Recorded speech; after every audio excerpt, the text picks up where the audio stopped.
قاری قرآن کی اہمیت کیا ہے، قاری کا اصل کام کیا ہے۔ قاری قرآن جس کے بارے میں علامہ اقبال نے کہا تھا کہ مومن قاری نظر آتا ہے، حقیقت میں ہے قرآن۔ تو آج میں آپ کو یہ بتاؤں گا کہ قاری جو ہے وہ حقیقت میں قرآن کیسے ہے۔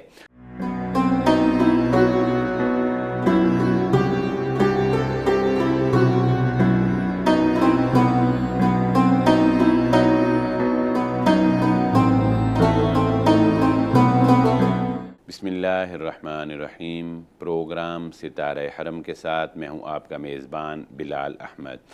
ناظرین اکرام، آج ہم پروگرام میں بات کریں گے قاری قرآن کی اہمیت کیا ہے، قاری کا اصل کام کیا ہے۔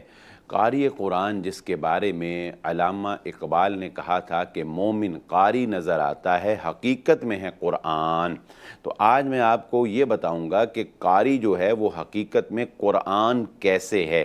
ایک معنی تو اس کا عام فہم یہ کیا جاتا ہے کہ قرآن مجید کو عملی طور پر جو قاری قرآن ہوتا ہے وہ اس کو عملی طور پر اپنی زندگی میں اس طرح سے اپنا لیتا ہے کہ گویا وہ ایک چلتا پھرتا قرآن ہے۔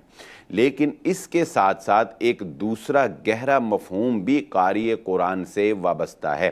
قاری قرآن کا اصل کام یہ نہیں ہے کہ وہ جو آپ مختلف قرات جو ہے سن لیتے ہیں، آپ کہتے ہیں کہ کسی نے اونچی آواز میں پڑھ لیا، کسی نے بڑے خوبصورت لہجے میں پڑھ لیا، کسی نے لمبا سانس لے کے پڑھ لیا، کسی نے مائک کے آگے پیچھے پڑھ لیا۔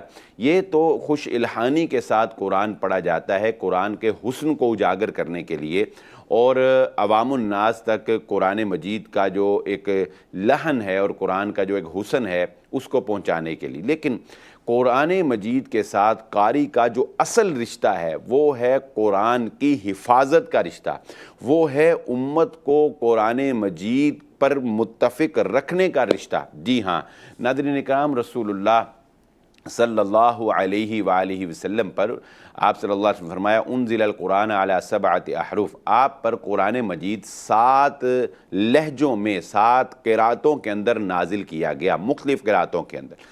یہ قراتیں ایک دوسرے سے اتنی زیادہ مختلف ہیں کہ اگر یہ قاری قرآن نہ ہوں، اگر یہ حافظ نہ ہوں، یہ قاری نہ ہوں، تو امت قرآن مجید کے اوپر بھی ایک دوسرے کے دست و گریباں ہو جائے۔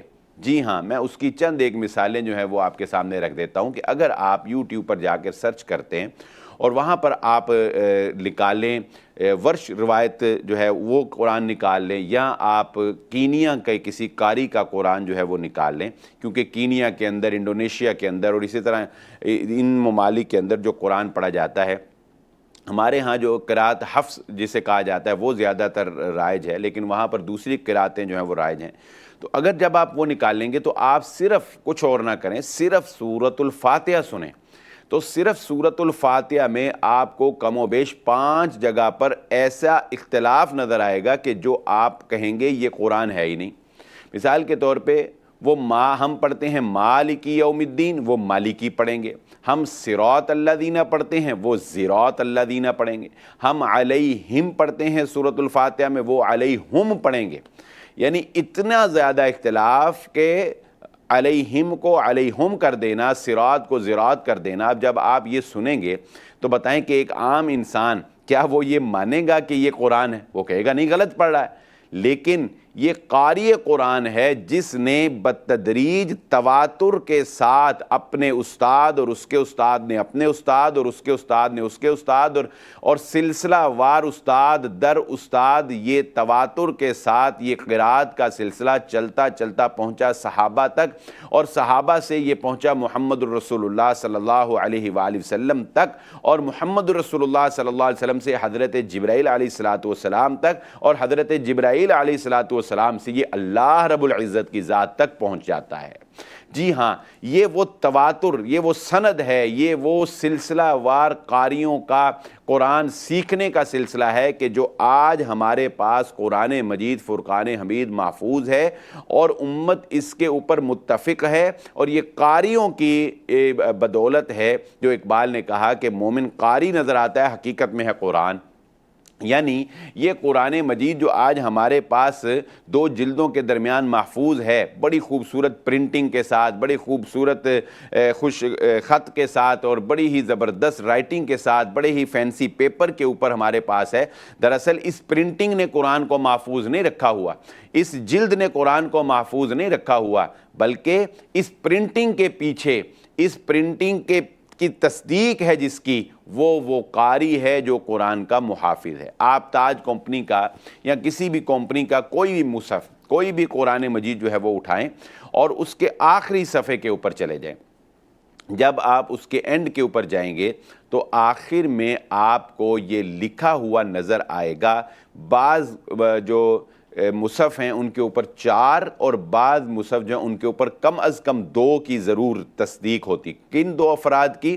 جی ہاں ناظرین اکرام، قاری قرآن 2 افراد کی مہر لگی ہوئی ہوگی اور ان کی تصدیق درج ہوگی کہ ہم نے اس قرآن کو حرف با حرف، لفظ با لفظ غور سے پڑھا، اور ہماری تصدیق کرنے کے بعد کہ یہ قرآن بالکل درست طور پر پرنٹ کیا گیا، ہماری تصدیق کے بعد یہ قرآن شائع کیا گیا ہے۔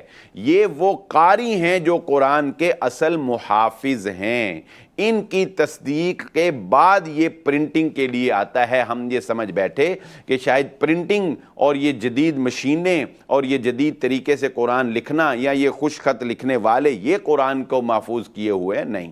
قرآن مجید کی حفاظت، قرآن مجید کو محفوظ رکھنے والے وہ دراصل وہ قاری ہیں جنہوں نے محمد الرسول اللہ صلی اللہ علیہ وآلہ وسلم سے لے کر آج تک اپنے استادوں کے ذریعے سے قرآن کو محفوظ رکھا ہوا ہے، اور یہ قراتیں رسول اللہ صلی اللہ علیہ وآلہ وسلم نے صحابہ کو سکھائیں۔ یہ بھی نبی صلی اللہ علیہ وآلہ وسلم کا ایک معجزہ تھا کہ اگرچہ آپ قریش خاندان سے تھے لیکن اس کے باوجود آپ نے 7 مختلف لہجوں کے اندر قرآن مجید جو ہے وہ صحابہ اکرام کو سکھایا، اور پھر حکم دیا کہ ان 4 صحابہ سے قرآن کو سیکھا کرو۔ تو ناظرین اکرام، اس مختصر گفتگو سے آپ کو اندازہ ہو گیا ہوگا کہ یہ قاری قرآن اور یہ حافظ قرآن جو ہے ان کا اصل کام کیا ہے اور ان کا اصل مقام کیا ہے اور اصل میں ان کی اہمیت کیا ہے۔ اسی کے ساتھ پروگرام کا وقت ختم ہوا چاہتا ہے۔ اپنے میزبان بلال احمد کو اجازت دیجیے۔ اللہ حافظ۔